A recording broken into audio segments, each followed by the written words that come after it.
السلام علیکم۔ ایک مرتبہ ہارون الرشید کا بیٹا غصے سے بھرا ہوا باپ کے پاس آیا اور کہنے لگا کہ فلاں سپاہی کے لڑکے نے مجھے ماں کی گالی دی ہے۔ ہارون الرشید نے ارکان دولت سے پوچھا کہ ایسے آدمی کو کیا سزا دینا چاہیے۔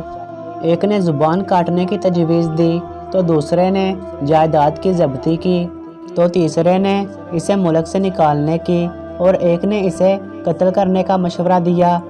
ہارون الرشید نے بیٹے سے مخاطب ہو کر کہا، اے بیٹے، اگر تو اسے معاف کر دے تو تیری مہربانی ہے، اور اگر نہیں کر سکتا تو بھی اسے ماں کی گالی دے لے، لیکن حد سے تجاوز نہ کرنا، ورنہ پھر تیری طرف سے ظلم ہوگا اور دوسرے کی طرف سے دعویٰ۔ عقل مند کے نزدیک مرد وہ نہیں ہے جو مست ہاتھی سے لڑے، ہاں تحقیق کی روح سے مرد وہ ہے جس کو جب غصہ آئے تو اسے وہ قابو میں رکھ لے۔